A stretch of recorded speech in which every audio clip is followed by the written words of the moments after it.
నెల్లూరు జిల్లా కోవూరు మండలంలోని పడుగుపాడు పంచాయతీ స్టౌబీడి కాలనీ ప్రాంతంలో రోడ్డుకు పక్కన ఉన్న ఇళ్ల తొలగింపు ఘటనపై టీడీపీ మండల నాయకులు మీడియా సమావేశం నిర్వహించారు. స్థానికులు వైఎస్సార్సీపీ నాయకుల ప్రలోభాలకు లోనై ఎమ్మెల్యే వేమిరెడ్డి ప్రశాంతరెడ్డిపై తప్పుడు ప్రచారం చేస్తున్నారని ఆరోపించారు. ఈ సందర్భంగా కోవూరు టౌన్ అధ్యక్షుడు ఇంతా మల్లారెడ్డి మాట్లాడుతూ ఆ ప్రాంతంలో నివసిస్తున్న ప్రతి ఒక్కరికి ఇప్పటికే ఇళ్ల స్థలాలు మంజూరు చేసి నిర్మాణాలు పూర్తి చేసి బిల్లులు కూడా పూర్తి స్థాయిలో లబ్ధిదారులకు అందజేసినట్లు తెలిపారు. ఇదే విషయంపై స్థానికులు ఎమ్మెల్యేను ప్రశ్నించగా నివాసికులకు సుమారు 2 నెలల గడువు ఇచ్చినట్లు, ఆ తర్వాత వారు స్వచ్ఛందంగానే ప్రాంతాన్ని ఖాళీ చేసినట్లు చెప్పారు. అనంతరం ఆ ప్రదేశాన్ని జేసీబీ సహాయంతో చదును చేయడానికి మాత్రమే చర్యలు తీసుకున్నారని పేర్కొన్నారు. వైఎస్సార్సీపీ నాయకులపై తీవ్ర విమర్శలు చేసిన టీడీపీ నాయకులు గత ప్రభుత్వ కాలంలో అనేక స్థలాలను అక్రమంగా కబ్జా చేసి విక్రయించారని ఆరోపించారు. ఇళ్ల తొలగింపు ప్రక్రియ చట్టబద్ధంగానే జరిగిందని, స్థానికులు స్వచ్ఛందంగానే ముందుగా ఖాళీ చేశారని తెలిపారు. ఇది కేవలం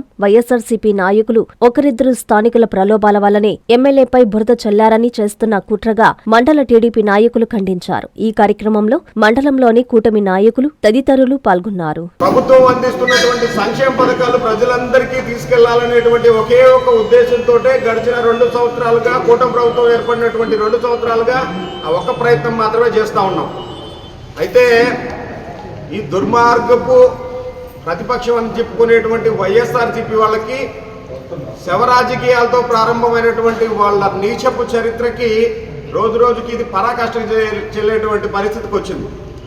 ఏ చిన్న అవకాశం దొరుకుతుందా అక్కడ ఒక వెళ్ళేసి బురదలో రాయేసినట్టు, బట్టకాలు ఎదుటి వాళ్ళ ముఖం మీద వేసినట్టు ఇట్లాంటి ప్రయత్నాలు చేస్తూ వస్తున్నారు.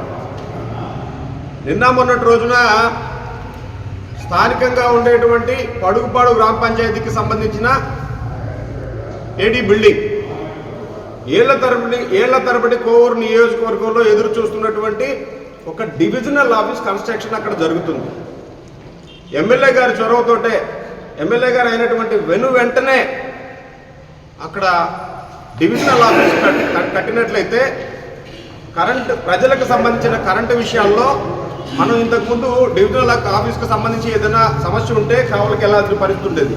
అట్లా లేకుండా ఇక్కడే ఒక బిల్డింగ్ కడితే స్థానికంగా ఉండేటువంటి ప్రజలందరికీ కూడా ఉపయోగపడుతుందని చెప్పని ఒక సదుద్దేశంతో అక్కడ బిల్డింగ్ కన్స్ట్రక్షన్కి సంబంధిత అధికారులతో మంత్రి గారితో మాట్లాడి ఒప్పించడం జరిగింది. అక్కడ ఆ బిల్డింగ్ కన్స్ట్రక్షన్ కూడా ప్రారంభమైంది.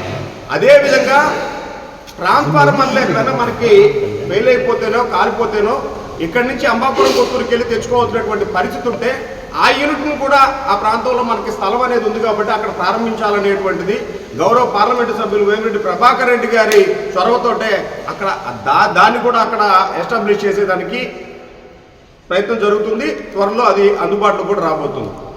అయితే అక్కడ రోడ్డుకు ఆనుకునేటువంటి కొంతమంది ఇళ్ళు ఉన్నాయి. అక్కడ ఆ ఇళ్లకు సంబంధించినటువంటి దాదాపుగా ఒక 15 మంది దాకా వాళ్ళందరూ ఒక 3-4 నెలల క్రితం ఎప్పుడైతే వర్క్ స్టార్ట్ చేశారో వాళ్ళందరికీ చెప్పడం జరిగింది. ఈరోజు 1-2 మాత్రమే కొంతమంది విలేకరులు బాధపడద్దండి, విలేకరులు అని చెప్పని పేరు చెప్పుకొని వాళ్ళ స్వార్థ రాజకీయాల కోసం అక్కడ కొంతమంది కూడా కాదు, ఒకరు నేను ఆ సందర్భం వచ్చినప్పుడు ఆ పేరు కూడా చెప్తాను స్పష్టంగా మీకు. వాళ్ళ పని వేరే వృత్తి కాదు, ఇట్లా కావాలని చెప్పని ఏదో ఒకటి రెచ్చగొట్టడం, దండుకునేటువంటి ప్రయత్నాల్లో ఉండేటువంటి ఒక వ్యక్తి చేసినటువంటి పనికి ఈరోజు అక్కడ 1-2 టెంట్ వేసి అక్కడ కూర్చొని ఈ విధంగా చేస్తున్నారు. గడిచినటువంటి 3-4 నెలల క్రితం వాళ్ళందరికీ ఇన్ఫర్మేషన్ పాస్ చేస్తే వాళ్ళందరూ స్వచ్ఛందంగా ఎవరి పాటికి వాళ్ళు ఇల్లు గృహాలన్నీ తీసేసుకుంటే నిన్న కాంట్రాక్టర్ వెళ్ళేసి అక్కడ జేసీబీ పెట్టడం జరిగింది. అంటే రోడ్లు సదరంగా ఉండాలనే ఉద్దేశంతో ఆ ఇల్లు తీసేదానికి కూడా ప్రధానమైన కారణం ఏంటంటే ఆ ఇళ్ల పైన కరెంట్ లైన్ వచ్చే పరిస్థితి ఉంది. భవిష్యత్తులో వాళ్ళకి ఇబ్బంది జరిగేటువంటి పరిస్థితులు ఉంది. రోడ్డు అనేది ఆ వెహికల్స్ ఏమైనా వస్తే అక్కడ వాళ్ళకి ప్రమాదాలు జరుగుతాయని ఒక ఉద్దేశంతో అక్కడి నుంచి వాళ్ళు స్వచ్ఛందంగా వెళ్ళిపోవడం జరుగుతుంటే ఒకే ఒక ఇంటికి సంబంధించిన వాళ్ళు కావాలని చెప్పని అక్కడ ఉండేటువంటి కొంతమంది వైఎస్ఆర్సీపీ నాయకులు దాంతోపాటు ఈ ఒక వ్యక్తితో వాళ్ళు చేస్తారు, వాళ్ళు మీకు ఇట్లా చేస్తారని చెప్పినటువంటి ఒక విచిత్రమైన ధోరణితో వ్యవహరించడం జరిగింది. తెలుగుదేశం పార్టీ నాయకులు ఎవరు అక్కడికి వెళ్ళేసి ఇల్లు దొయ్యమని చెప్పని ఎవరికీ చెప్పలేదు. గవర్నమెంట్ ఆఫీస్కి సంబంధించినటువంటి అధికారులు మాత్రమే స్వచ్ఛందంగా వాళ్ళు పూర్తిగా ఎక్కడన్నా మీరు కావాలంటే ఇప్పుడు రండి, జేసీబీ తీసుకెళ్లి తోచేసినటువంటి ఆనవాళ్ళు ఒక్కటి చూపించండి చాలు మాట్లాడదాం. ఒక్కటంటే ఒక్క ఇంటికి వాళ్ళు పూర్తిగా అక్కడ ఖాళీ చేసేసి రేకులతో సహా తీసుకొని వెళ్ళిపోతే సదర పెడదామని చెప్పి మాత్రమే నిన్న జేసీబీ పోతే అనవసరమైన అబాండాలు వేస్తూ దానికి ఎమ్మెల్యే గారి పేరు చెప్తూ పైన మళ్ళీ కొన్ని క్యాప్షన్లు వస్తున్నాయండి. మహిళల ఆగ్రహం, ఎమ్మెల్యే గారు కూల్చివేత, గృహాల కూల్చివేత, ఎమ్మెల్యే గారిపై ఆగ్రహం అని చెప్పి. అసలు ఎమ్మెల్యే గారికి ఏం సంబంధం ఉందని చెప్పి ఈ విషయంలో మాట్లాడుతున్నారు. 2 నెలల క్రితం అక్కడ ఉండేటువంటి ఒక 2-3 గృహాలకు సంబంధించిన వాళ్ళు ఎమ్మెల్యే గారి దగ్గరికి వస్తే ఎమ్మెల్యే గారు సుస్పష్టంగా చెప్పారు, మీరు 2 నెలల తర్వాత మీరు అంతవరకు మీకు టైం ఇస్తారు, మీరు దయచేసి తర్వాత మీరు వెళ్ళొచ్చు అని చెప్పని వాళ్ళు వచ్చి అడిగితే ఒక మీటింగ్లో అప్పుడు చెప్పారు. తర్వాత వాళ్ళు వెళ్ళిపోయారు. వాళ్ళు ఎవరితో ఏమి ఇబ్బంది లేకుండా ఉండింది.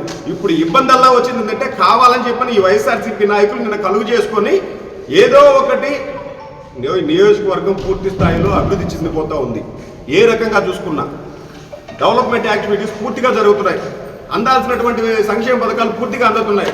అరే మన చేతుల్లో నుంచి పూర్తిగా నియోజకవర్గం ఇక్కడ మనకి కనుమరుగైపోయే పరిస్థితికి వస్తున్నామని చెప్పినటువంటి ఒక దురుద్దేశంతో ఏదో ఒక రకంగా బురద జల్లాలనేటువంటి ప్రయత్నంతో మండలంలో ఉండేటువంటి ఏదో ఒక మండలం, ఏదో ఒక విలేజ్కి వెళ్ళడం, అక్కడ ఉండేటువంటిది ఒక చేతగాని మాటలు మాట్లాడేసి రావడం, ఈ విధంగా చేస్తున్నారు. అక్కడికి వచ్చేటువంటి నాయకులు కూడా వీళ్ళకి ఒక్కొక్కరికి ఒక్కొక్క బయోగ్రఫీ ఉంది. వాళ్ళ గురించి పూర్తిగా తర్వాత ఇక్కడి నుంచి తేల్చడం జరుగుతుంది. వాళ్ళు చేసినటువంటి అన్యాయాలు, అక్రమాలు అవన్నీ కూడా మీకు త్వరలోనే ఇస్తాం. అదేవిధంగా సంబంధిత అధికారుల దృష్టికి తీసుకెళ్తాం. వాళ్ళందరికీ పెట్టాల్సిన భయం త్వరలోనే పెడతామని చెప్పని ఖచ్చితంగా హెచ్చరిస్తున్నాం. నిన్న అక్కడికి వెళ్ళినటువంటి వైఎస్ఆర్సీపీ నాయకులు ఆయన మాట్లాడుతున్నాడు. స్థానికంగా ఇక్కడ ఉండేటువంటి బైపాస్ దగ్గర నుంచి వెంకటేశ్వరపురం దాకా రోడ్డేజిన పరిస్థితుల్లో అక్కడ షాపులు ఇవన్నీ పగలగొడితే వాళ్ళందరితో ఆయన సంప్రదించాడంట. సంప్రదించిన తర్వాత వాళ్ళకి తగిన న్యాయం చేశారంట. ఎవరికైనా ఒక సెంటు భూమి ఇచ్చారా? ఒక ₹10 డబ్బులు ఎవరికైనా ఇచ్చారా? వాళ్ళకి పట్టా భూములు పోతేనే నామినల్గా వాళ్ళు అయ్యో రామా అని ఏడుస్తూ ఉంటే, కానీ అప్పుడు కూడా పూర్తి స్థాయిలో సహకరించాం. సందేహం లేదు. టోటల్గా 14 మంది అక్కడ కేవలం కాయల పద్మావతి అనే ఒక ఆమె ఇంటికి సంబంధించి, కాయల పద్మావతి అనేటువంటి ఒక ఆమెకు సంబంధించినటువంటి ఇల్లు, ఆమె కూడా ₹128,800 అమౌంట్ ప్రభుత్వం నుంచి తీసుకోండి. అంటే వాళ్ళు వీళ్ళ వెనకాల ఉండేటువంటి కొంతమంది ఇంకొక విషయం చెప్పాల్సింది ఉంది ఇందులో. అక్కడ మాట్లాడినటువంటి ఈ పచ్చిపాల రాధాకృష్ణారెడ్డి అనేటువంటి ఒక వ్యక్తి ఉన్నాడు. ఒక ఆయన అన్ని పాములు లేసింది అని చెప్పని ఏలుగు పాము కూడా లేసిందంటారు. ఆ సామెతగా కోవూరు మండలంలో ఆయనకి ఎక్కడ ఏదైనా కానీ ఖాళీ స్థలం కనపడితే ఆయన ఆక్రమించేసేదానికి రెడీగా కాసుకొని ఉంటాడు. ప్రభుత్వం 2024 పూర్తి అయిపోయేటువంటి సమయంలో 1 సంవత్సరం ముందుగా ఆయన అనుచరులు ఎవరెవరు ఉన్నారో ప్రతి లేఅవుట్లో 2-3 ప్లాట్లు రాయిచ్చేశాడు. ఈయనే రాయిచ్చేశారు. అప్పుడేటువంటి అధికారులను అడ్డం పెట్టుకొని రాయిచ్చేసి తినేసేసారు. ఎవరెవరికి ఎన్ని ప్లాట్లు ఉన్నాయో మాకు తెలియదని చెప్పని అనుకుంటున్నారా? వాటిని మీరు ఎవరెవరికి ఏ రకంగా అమ్మేసుకున్నారని చెప్పిన విషయం మాకు తెలియదు అనుకుంటున్నారా? మరీ ముఖ్యమైన విషయం, దుర్మార్గమైన విషయం ఇంకోటి ఏంటంటే, ఈ పక్కనే ఉంది బైపాస్కి సంబంధించి మొన్న రీసర్వే చేయించారు. మా గోపెన్న అక్కడ బోర్డు పెట్టడం కూడా జరిగింది. ఆయనకి సంబంధించి 1.5 సెంటు స్థలం ఒకటి ఉంది అక్కడ. ఆ 1.5 సెంటుకి ఆయన మొత్తం ఆక్రమించిన స్థలం అక్షరాల దగ్గర 35 సెంట్లు పూర్తిగా ఆక్రమించేసి ఇది నాది పచ్చిపాల రాధాకృష్ణారెడ్డికి సంబంధించింది అని చెప్పని ఒక బోర్డు కూడా పెట్టేసుకున్నాడు. రీసర్వేలో తెచ్చారు. దక్కరెడ్డి భాస్కర్ రెడ్డి అని చెప్పని పక్కన ఆయన 13 సెంట్లు ఉంది. ఇరిగేషన్ ల్యాండ్కి సంబంధించి దాని రైల్ రోడ్ అనేది మెన్షన్ చేసింది. ఇరిగేషన్ ల్యాండ్ 11 సెంట్లు అది ఉంది. ఒక పక్క 1.5 సెంట్లు.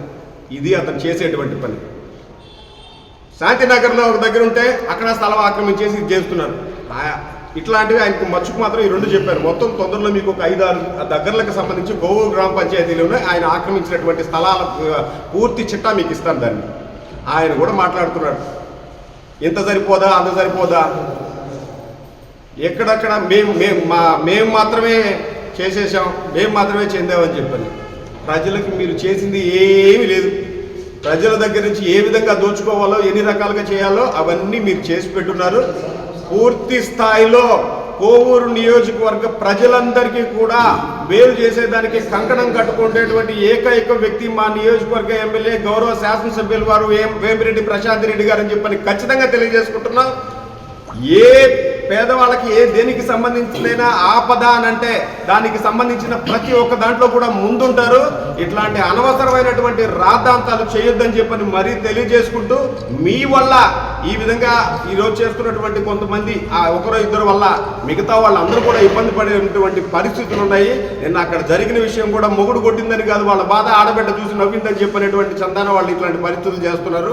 దయచేసి ఇట్లాంటి పనులు చేయొద్దని చెప్పని తెలియజేసుకుంటూ అభివృద్ధి పనులకు ప్రతి ఒక్కరూ సహకరించాలని కోరుతూ ఉన్నాం. వేమిరెడ్డి ప్రభాకర్ రెడ్డి కానీ, ఎమ్మెల్యే వేమిరెడ్డి ప్రశాంత్ రెడ్డి కానీ కోవూరు నియోజకవర్గాన్ని ఆంధ్రప్రదేశ్లో అగ్రగామిగా నిలపాలని చెప్పి వాళ్ళు ఎంతో కృషి చేస్తూ ప్రజల మన్నన పొందుతుంటే, మీరు ఒక కుట్రలో భాగంగా ఆ అభివృద్ధిని అడ్డుకునే విధంగా దుర్మార్గమైన చర్యలకి మీ ప్రసన్న కుమార్ రెడ్డి, మీరు మీ ప్రభుత్వ నాయకులు వైసీపీ వాళ్ళందరూ కూడా ఈరోజు చేస్తున్నారంటే నిజంగా సిగ్గుచేటు.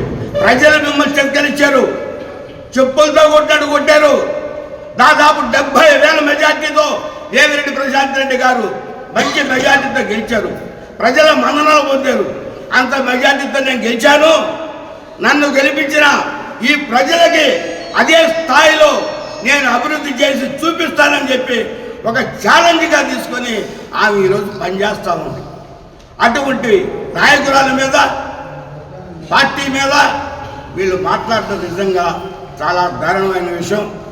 త్వరలో కూడా మళ్ళీ మీ పత్రికా విలేకరుల సమావేశం ఏర్పాటు చేసి వాళ్ళ యొక్క పూర్తి చిట్టా, ఎవరైతే ఆ వైసీపీ నాయకులు అని చెప్పుకొని బచ్చాగాళ్ళు మాట్లాడుతున్నారో వాళ్ళ పూర్తి వివరాలతో కూడా పత్రికల వారికి మేము, మీడియా వారికి మేము అందజేస్తామని చెప్పి తెలియజేస్తూ, నిజంగా ఈరోజు ఈ యొక్క ప్రశ్న పెట్టడం చాలా బాధాకరంగా ఉంది. మీరందరి దగ్గరకు మేము వస్తాం. మీకు నందలగుంటలో ప్రతి ఒక్కరికి స్థలాలు ఇచ్చి ఇల్లు కట్టించడం జరిగింది. వాళ్ళ కాంట్రాక్టులు మీకు కట్టకుండా వెళ్ళిపోతే మళ్ళీ ఏరే కాంట్రాక్టులు మాట్లాడటం, మళ్ళీ వాళ్ళ ద్వారా మీకు ఇల్లు కట్టడం జరిగింది. మీరు వాళ్ళ మాటలేని వీళ్ళ మాటలేని అక్కడ ధర్నా చేసేసి గందరగోళంగా చేస్తూ ఉన్నారు. నష్టపోయేది మీరే. మీతో కూడా వచ్చి మాట్లాడిన వాళ్ళకందరికీ, ప్రతి ఒక్కరికి రైల్వే రోడ్ పక్కన అక్కడ ప్రతి ఒక్కరికి 2 ఫ్లాట్లు 3 ఫ్లాట్లు ఉన్నాయి. అక్కడ రోడ్డు మీద ఉన్న వాళ్ళని ఒక్కటే అడుగుతా ఉన్నా, మీకు అందరికి నందలగుంటలో ఇచ్చేసి స్థలాలకు వాళ్ళకు ఉన్న వాళ్ళకే దగ్గరగా, టౌన్కు దగ్గరగా లక్షలు కూర్చే లేఅవుట్ని ఎందుకు తీసుకున్నారని ఒకసారి మిమ్మల్ని ఆలోచించుకోవాల్సి కోరుకుంటా ఉన్నాం. ప్రజలకు అందరికి ఒకటే చెప్తా ఉన్నాం. ప్రశాంత్ రెడ్డి గారికి చెప్పాము, ఆమె వినలేదు, వెళ్ళిపోయింది అని చెప్తా ఉన్నారు. మీకు చెప్పింది, మీకు అక్కడ స్థలాలు ఇచ్చున్నాయమ్మా, మీకు ఇల్లు కట్టించున్నాము, అక్కడికి వెళ్ళండి అని చెప్పింది ఆమె. కానీ వీళ్ళు వైఎస్ఆర్ వాళ్ళు పోయేసి అక్కడ గందరగోళం చేయటం జరిగింది. అదేమనంటే మదన్ రెడ్డి గారి మీద కేసు పెట్టాలి, రమేష్ మీద కేసు పెట్టాలి, ఆయన కూర్చొని వైరుతో కొట్టారు. ఎవరు కొట్టారు వైరుతో? ప్రతి ఒక్కరికి సెల్ ఫోన్లు ఉన్నాయి. వైరుతో కొట్టినప్పుడు ఎందుకు మీరు రికార్డ్ చేయలేదు? ఈ విధంగా జనానికి చెప్తే వాళ్ళు ఒక విధమైన చట్ట అభిప్రాయం కలగద్దని చెప్పేసి ప్రజల్లోకి తీసుకెళ్తున్నారు. ఇంకనన్నా మన నాయకులను ఆలోచించుకొని రీసర్వే జరిపిస్తే బాగుంటుందని చెప్పేసి ఈ మీడియా ద్వారా ప్రతి ఒక్కరిని కోరుకుంటున్నాను. శ్రీరామనవమి శుభాకాంక్షలు. రాష్ట్ర ప్రజలకు, వ్యాపారులకు శ్రీరామనవమి శుభాకాంక్షలు. శ్రీరాముని ఆశీస్సులు అందరికీ మెండుగా ఉండాలని ఆకాంక్షిస్తున్న AP state edible oil tanker owners association అధ్యక్షులు సన్నపరెడ్డి పెంచలరెడ్డి, కార్యదర్శి సిహెచ్ హరినాథ్, కోశాధికారి CH Navachakrapani. Please subscribe to N3 TV.